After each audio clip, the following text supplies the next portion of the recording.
Hello, everybody. Good evening. Welcome once again. Today we'll be talking about a few things. We'll be talking about Eberechi Eze to Tottenham, Alexander Isak and Newcastle, and this Donnarumma saga. This morning, David Oisley put up a tweet saying that Alexander Isak is saying that he will not play for Newcastle again, and he doesn't see himself coming back into the squad. He sees his career as Newcastle over. Now, Alexander Isak is saying that even if the transfer window closes, he's not going to play for Newcastle again. And I think Alexander Isak needs to be taught a lesson. It's okay to have ambition. This football will go from one level to the other level in life. You're in Real Sociedad, you came to Newcastle. Now, Newcastle, you have signed a contract with them, and you have 3 years left on your contract. Newcastle has the right to choose to sell or not to sell. Now, if Liverpool love Alexander Isak too much, I think they'll be willing to pay 150 million for him. Yeah, if they value him as important, let them pay 150 million for him. Newcastle should come out tomorrow morning saying Alexander Isak is for sale, but we want 150 million pounds, no installments, and pay it in this same summer transfer window once. Don't even put add-ons for them. Let it look generous. Ask for 150 million pounds. Tell Liverpool that they should pay this money. Only this money. Nothing extra. Let's see if Liverpool will pay it. I don't think Liverpool will pay it. Liverpool will say we're willing to pay 135 million with 15 million add-ons. That's the most they will do. Now you have told Liverpool so many times that this player is not for sale, and Liverpool has chosen to respect themselves. They say they will not engage in another bid unless Newcastle show interest that they want to sell this player. Now Alexander Isak not choosing to come for preseason. He didn't participate in any preseason game. He went to Real Sociedad. I mean, this guy should be fined for all these things he has done.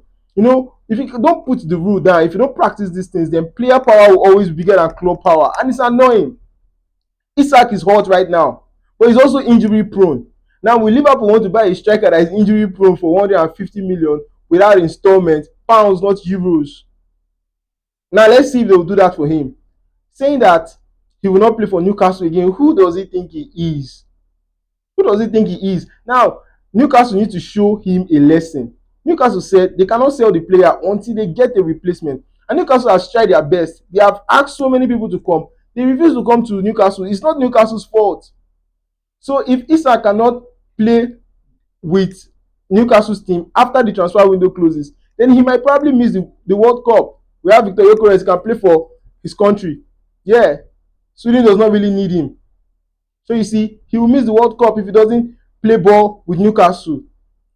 I wonder how the dressing room must feel, how other players will feel about, and the coach, and how the club renegotiate, stay another year, or let them get a replacement.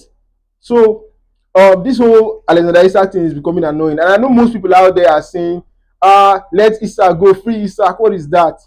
What is that?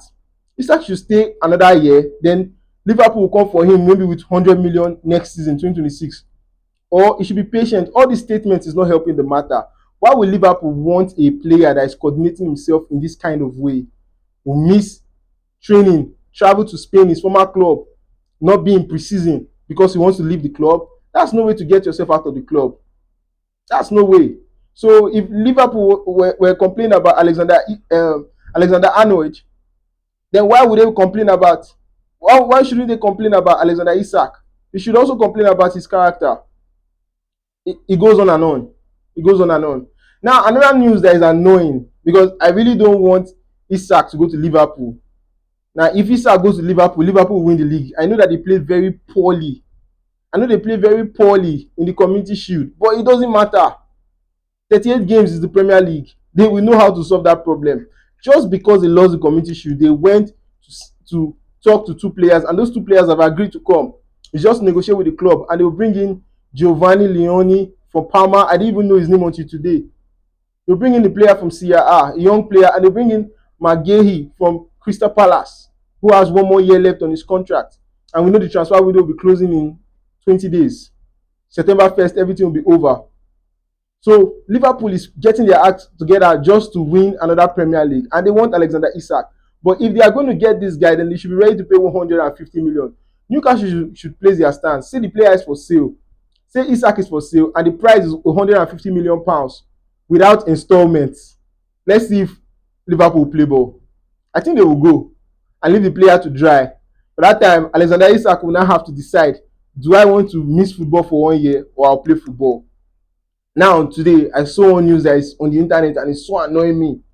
Now, my best player in this world right now, I don't care what you say, is Eberechi Eze. And I'm hearing that he's going to Tottenham Hotspur. What about my club? What about Arsenal? You can't do that to us. We had a talk with you first. I know Tottenham came first, then they went silent when Arsenal came into the room. Now they'll go quiet again, the same way they went quiet for Morgan Gibbs White. Tottenham, please, you can't win this battle. You can't get Eze. We need Eberechi Eze. Now, signing Victor Gyökeres is one thing, but changing our pattern of play will be very hard for us. It's not easy. You can't just switch like that. I know, yeah, Bukayo Saka, Martin Odegaard, they will try their best, but we need somebody that is different from what Arsenal can give you, and that guy is Eberechi Eze. He's a very direct player. Now, if he's in the mix, if he benches Martinelli, we have Gyökeres up front, Eberechi Eze on the left wing, Martin Odegaard as number 10, and Bukayo Saka on the right wing. Man, I believe we'll take this Premier League immediately from anybody, from even Liverpool. Even Liverpool cannot win the league if we have this Eberechi Eze. Now, please, Eze, whatever you do, please do not go to Tottenham Hotspur. I know it's even better for his career because he will get more game time in Tottenham Hotspur. Yeah, they can match the salary that Arsenal will give him. Tottenham has money, is a rich club. So I really do not want Eberechi Eze day because I feel like we are easy away from winning the Premier League. And if we get this guy, there's no reason, there's no excuses. We must win this league. Now, that's it on Eberechi Eze. Please, for the last time, do not go to Tottenham. We can give you Champions League football. Now, the last thing I want to talk about is Donnarumma and PSG. Now, this saga is becoming very clear. Now, today, Luis Enrique has come out to say that he is the one that removed Donnarumma from the squad, that he doesn't want it, that it is his decision. Now, Donnarumma could not sign a new deal with PSG, and now maybe that's why they're punishing him for it, or maybe there's something we don't know that is more than what they're reporting. And Donnarumma said he's going to speak.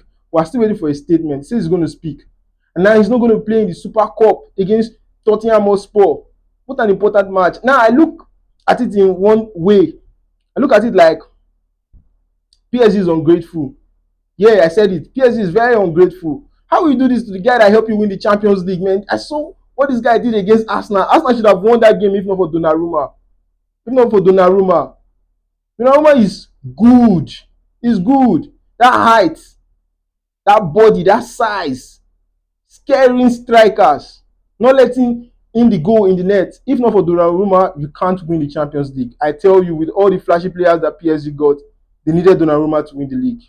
And that's it. Now let's see how Lucas Chevalier will perform, but it's going to be a very huge shoes for him to fill. To replace a guy like Donnarumma, it's not going to be easy. So let's just see how he will do as a new goalkeeper. And Manchester City is interested in Donnarumma, but PSG want to sell him for 50 million euros. They look at what AC Milan asked. The asking price.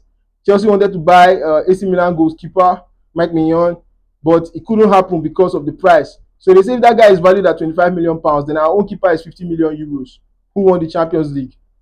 So let's just see how it goes. And I just think PSG did Donnarumma dirty.